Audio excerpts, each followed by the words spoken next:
Hello YouTube, Mike here, Brady here. and we're going to add another series to our channel. We're just going to be doing a basic run-through of Pokemon Leaf Green using the grinding method. For those of you who do not know what that is, it's essentially you just take your starter Pokemon and you just crush the entire game with that. You get them to a pretty high level in the beginning, about 14 or 15, and you just crush the game. Nothing will get in your way. It's just ridiculously easy. Yeah, and instead of just going through all that Pokemon stuff, trying to get the perfect team, the perfect level, trying to make the greatest team ever, well, with just your starter, you can just destroy everything in your path, and nothing will stop you during this game. Yeah, normally you can do it with, in most games you can do it with all three starters, but just to make it a little bit harder on ourselves, we're going to have to do it with Charmander, so we know we will have to get him to a tough enough level so he can learn A, Metal Claw, and B, not be destroyed by the rock types. And the reason why we're choosing our trainers as red and blue is because we want to do old school. Because always old school. It always has to be like that. Whenever you play this, either have Ash and Gary from the old game, or red and blue from the even older games. And it's always nice to go back to the old days before, Uncle Larry molested you in the closet. Yeah. Yeah, I don't fucking care. There we go. Now the reason why we're doing Charmander is because, honestly, the other ones, are okay. But you can do Squirtle, but it's, kind of okay. And Bulbasaur just sucks out loud. It's grass poison. It's an awful type. It's weak against so many things. But Charizard, it just destroys because it's just a boss. He's 4 times weak to rock. He's not weak to ice, and he's not weak to steel, and he just not unaffected by ground, and he just destroys everything in his path. It's just such a great combination of doing things. Blastos, on the other hand, he doesn't have that many advantages. Like, when you go up against Leaf 4, he doesn't have the advantage against Ice Leader or Bruno. Unlike Charizard, which she's part flying and fire, so he has the advantage against the Ice and Bruno. Yeah. And he can also learn Dragon moves, but in this case, no, not in this game. But yeah, alright. Oh, I am kind of picky. Oh crap, never mind, I forgot to say this. Oh well, let's just hope he's a good nature. I tend to be kind of picky about that. If it's not a good nature, then we're gonna have to. I don't like it, and it has to be perfect. Nature. It's a gentle nature. Oh yes, that's perfect. See? Alright, yeah, never mind, I am okay with this. Now for those of you who don't like Charmander because of Brock, it's not that hard. All you have to do is just keep leveling up Charmander until he gets that perfect level and use his Metal Claw. Just keep using Metal Claw. It just destroys. Yeah, and for Misty, you have Mega Punch and Mega Kick right before you get there. Yeah, so you want to teach it Mega Kick and just keep using Mega Kick, but watch out for Starmie. Water Pulse. Just watch out for, or else you will be destroyed. Yeah, Water Pulse just sucks. Every freaking time I go in there, I get confused by that stupid Water Pulse. I can't. I mean, I gotta admit, Misty's a good trainer, but she just keeps using Water Pulse. And if you have trouble with the gym leader, you just go straight to the gym once you enter the city. Don't, because you might not win on the first try. That's why you want to go back and battle every single trainer you see to get your starter trucker to the perfect level. What the hell was that? You got fucking critical. That's a bunch of bullshit. See, this is exactly what we're talking about. Sometimes you know. No, that was just gay. But don't worry, freaking critical hit. Don't worry, we'll beat him. We'll beat him when we fight him the first time. Yeah. And all the other times. Because he thinks he's the greatest trainer ever, but he's really not. Anybody can beat him. He thinks he's all that just because he is the champion in this game. Yeah, what I find funny is he's the only one of your rivals that actually becomes the champion. All of them either stop short or don't even bother to interact with you. That's like Emerald. May, she doesn't even make it halfway through the game. Yeah. What's the last time you meet her? Lily Cove City? Yeah, you only meet her in Lily Cove City. It's like the last place, I think. And then you're all the way off to Elite 4, and she's all worried like, oh my god, you won. And I still don't understand. How can Professor Oak go straight to the champions room? Does he like battle all the Pokemon or trainers, or did he just walk right through? Cause yeah, that's also something I never understood. And like you have a room in the the champion, you have a room in the back, and you never even use it. Yep. It's like, what is this? There we go. That was a big boost. Now the easiest way to take out if you're worried about the Elite Four when you're at that part, you go up against Lance. Just use an ice type. Make sure you have an ice move, because basically instead of using Dragon, because they're paying the balls. Exactly. Just keep using ice, because Lance has Dragonite, which he's 4 times weak to ice. So if you have an Ice Beam or Blizzard, you can take that out in one hit. That's why this is why these rushes are easy to do with Squirtle. Exactly, because he can learn Ice Beam. But if you're gonna choose Bulbasaur, then you gotta know what you're doing, because Bulbasaur is really hard, and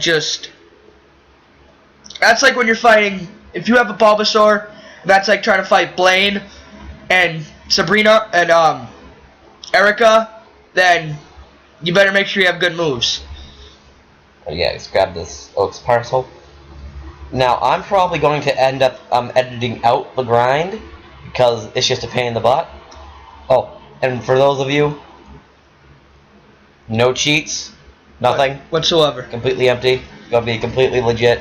Now, if you don't know where and when you're going to fight your rival, these are all the places where you fight your rival. You fight him twice here. Yep. You fight Silphco. Yep, and you fight him in Elite Four. You fight him in Cerulean City. Yep, the champion. Yep. You fight him. Did we cover it all? And I think you fight him before you go to the Elite Four. Yeah, that's why I did it twice here. Yeah. So yeah, that's everything. It should be. Now, if you're worried, he's always going to start off with his Pidgeot. Slash Pidgeotto if you're in Cerulean. Exactly. But remember, he's going to have an out. You got to make sure you know what you're doing, because his Pidgeot's going to keep using feather. He's going to use a Feather Dance at least once or twice. You got to watch out. You got to make sure you have a good move on you. And he's also going to use Roost, so watch out for that. Brady, Roost wasn't invented yet. We're in Gen 3. Oh yeah, my fault. But he will use Feather Dance though. Yes, Feather Dance. It cuts your special attack in half. So watch out for that. And watch out for his Blastoise. It has really high defense. Well, if you choose Bulbasaur, you're definitely not gonna battle a Blastoise. Well, yeah, you're gonna battle a Charizard. You can choose anything to contradict you. Exactly. And you might see him how he changes his team once in a What the while. hell? Again with the freaking critical. He's gonna.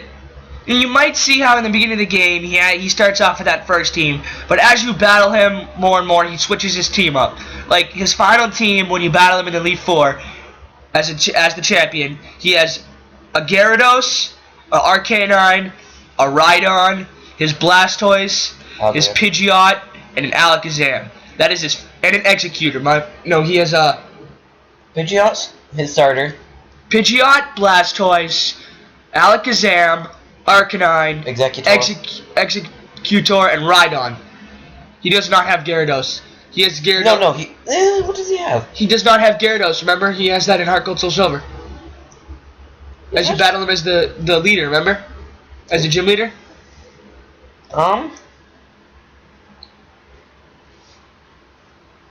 Heck, maybe it is Rhydon.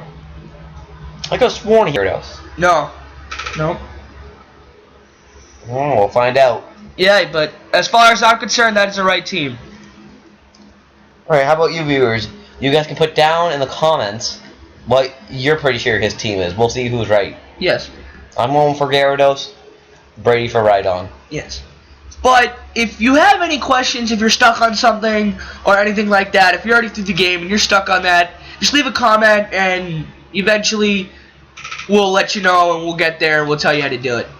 Now, if you're looking for any move tutors and you're looking for the move Rock Slide, you get that in Cerulean Cave.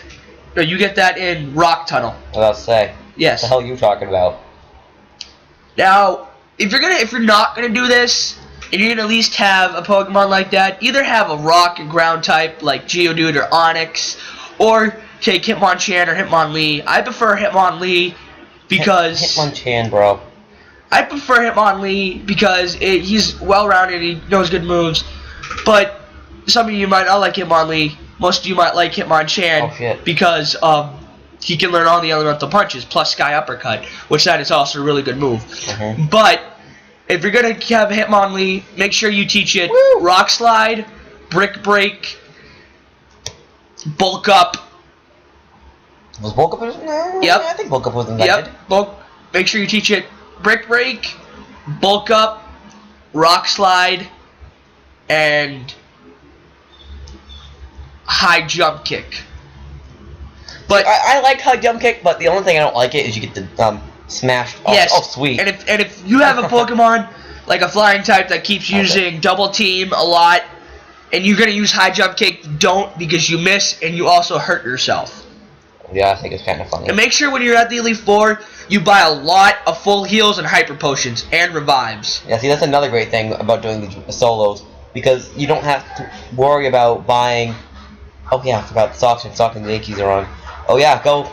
Oh no, this is by the time this is up, the game's probably gonna be over. Yeah, go Red Sox, yay! Beat the Yankees. Yeah. Oh yeah, we're about to actually do the grind. I'll probably do a couple battles just to show you what to do. But after that, I'm probably just going to edit it out. But other than that, yeah, I just normally go right over here and just grass. And now, if you're looking for a Primate, then like if you're gonna try and have a Primate, you gotta make sure you know what you're doing, because go to Victory Road, bro. Yeah. Get him in the wild. Exactly. Instead of dealing with the stupid Mankeys. And if you get frustrated about in caves or anything like that, just make sure you have a lot of max repels, because when you run out of repels and you're in the Victory Road or a cave like that, you keep catching random Pokemon, it is annoying as hell. You want to just, throw the game out. Yeah, it is. I hate it so much. It's just that you can't. At one time, it was in Victory Road. It was kind of close to the end. I was about 3/4 of the way done. I took a step, had a wild Pokemon battle. I ran from it. I took another step, literally one step. I got into another battle. One more time, got into another battle, and then maybe 5 or 6 again steps later, got into another freaking one. I'm like, what the hell? And then don't worry, we will go over how to catch every legendary. Now that we chose Charmander, we will have Suicune. Because if you choose Bulbasaur, you will get Entei. If you choose Blastoise, you get Raikou. It's just like your rival. Whatever you choose. So since we chose Charmander, Gary chose Squirtle. If Gary wanted to go catch, legendary, he would get Raikou, because you get whichever one that's super effective against that Pokemon. Alright, well guys, this is just basically the grind. We're going to pause the video, and we'll resume once we're done with the grinding. Alright, we are back. I just finished the grinding. He's level 15. Oh, by the way, don't take that any weird when you said grinding, by the way, so just saying. That's scratch. It's pretty basic. Now, when we get there, his moveset might be, every time we do this, his moveset's going to change. Like, when we get to Cerulean, we're going to teach him Mega Kick. And Mega Punch. And Mega Punch, just to get through the game. And by the time, see how we're battling our rival, and by the time we get to the 4, he should know really good moves. Yeah. Alright, so. Don't worry. Beat up this freaking Pidgey. As long as it doesn't use Sand Attack. Mother trucker. And just use Sand Attack. It's okay, we just won. We just destroyed him. Now, his Squirtle won't evolve until you fight him on the SSN. That's the place we forgot. Yeah. We didn't say SSN. When you fight him on the SSN, he won't have until a War Turtle by the time the SSN, and he will teach it. He'll know. And watch out for the move Withdraw, because he's gonna keep using that to raise his defense. Alright, well we're almost out of time. If you like the commentary, please like and write a comment down below. And remember, if you subscribe to the channel, and remember, have a nice day. Brady. Michael. Peace.